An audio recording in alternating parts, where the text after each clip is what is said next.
ایک نوجوان لڑکا حضور کی بارگاہ میں حاضر ہوتا ہے، عرض کرتا ہے یا رسول اللہ صلی اللہ علیہ وسلم کھجوروں کا میرا ایک باغ ہے اور میں چاہتا ہوں کہ وہاں اس باغ کے ارد گرد ایک دیوار بناؤں، لیکن یا رسول اللہ صلی اللہ علیہ وسلم میرا ایک پڑوسی ہے، ہمسایہ ہے، اس کا درخت درمیان میں آ گیا ہے، اگر میں وہ دیوار بناتا ہوں تو اس کا درخت دیوار کے اندر آتا ہے اور دیوار ٹیڑھی ہو جائے گی، یا رسول اللہ صلی اللہ علیہ وسلم میں نے اس سے کہا ہے یہ درخت مجھے بیچ دو، وہ بیچتا بھی نہیں، میں نے پہلے کہا مجھے دے دو، اس نے کہا نہیں دوں گا، میں نے کہا بیچ دو، وہ بیچنے کے لیے بھی تیار نہیں ہے، یا رسول اللہ صلی اللہ علیہ وسلم میری مدد فرمائیے۔ اب وہ یتیم تھا، حضور کی بارگاہ میں حاضر ہوا، نبی کریم صلی اللہ علیہ وآلہ وسلم نے فرمایا اس پڑوسی کو بلاؤ، حضور کی بارگاہ میں حاضر ہوا، حضور نے فرمایا یہ درخت دے دو اس کو، اس نے کہا میں نہیں دیتا یا رسول اللہ صلی اللہ علیہ وسلم، وہ غصے میں تھا، بہت ناراض تھا کہ اس بچے نے حضور کی بارگاہ میں شکایت کیوں کر دی، حضور نے ارشاد فرمایا اس کی رقم لے لو، پیسے لے لو، یہ درخت بیچ دو، اس نے کہا میں بیچتا بھی نہیں ویسے بھی نہیں دیتا، حضور اکرم صلی اللہ علیہ وآلہ وسلم نے ارشاد فرمایا، مسند امام احمد بن حنبل کی روایت ہے، میرے آقا صلی اللہ علیہ وآلہ وسلم نے ارشاد فرمایا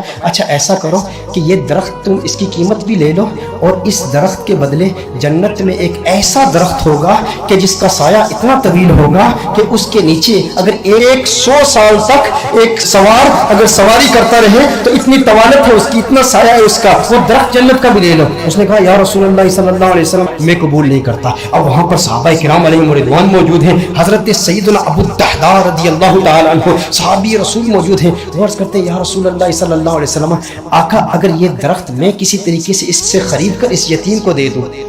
تو کیا یہ آپشن میرے لیے بھی اوپن ہے کہ جنت میں مجھے بھی وہ درخت مل جائے گا؟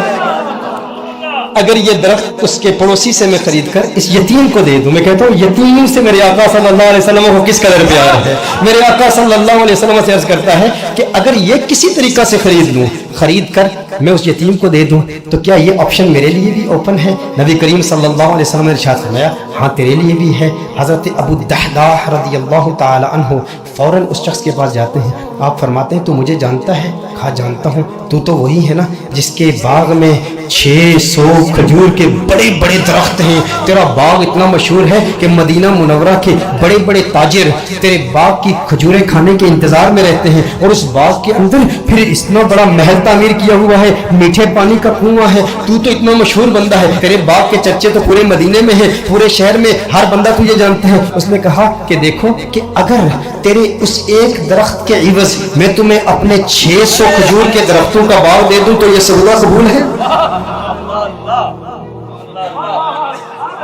یہ سودا قبول ہے؟ وہ حیران ہو گیا، یہ کیسے ہو سکتا ہے؟ ایک درخت اور ادھر اتنا بڑا باغ، ابو الدحداء کیا بات کر رہے ہو؟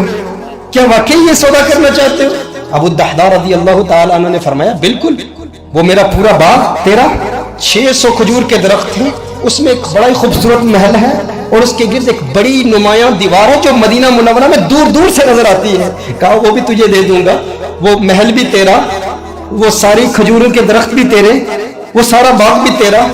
کس کے عوض؟ ایک درخت۔ کہا ٹھیک ہے، اور حضور کی گواہی میں یہ سودا ہوتا ہے۔ اب ابو الدحداء رضی اللہ تعالیٰ عنہ فوراً وہاں سے جاتے ہیں، اب ان کی جو زوجہ ہے وہ اس باغ کے اندر ہے، باہر سے آواز دیتے ہیں اپنی زوجہ کو، ہے ام دحداء ذرا باہر آؤ باہر آؤ، میں نے اس باغ کو بیچ دیا ہے۔ اب ام دحداء جانتی ہیں یہ بہت بڑا تاجر ہے، بہت بڑا بزنس مین ہے، خسارے کا سودا نہیں کرتا، کبھی خسارے کا سودا نہیں کرتا۔ ام دحداء نے کہا ہے وہ دحداء کیسے سودا کیا ہے؟ کہا جنت کے ایک درخت کے عوض میں نے بیچا ہے۔ اب دیکھو میرے دوستوں،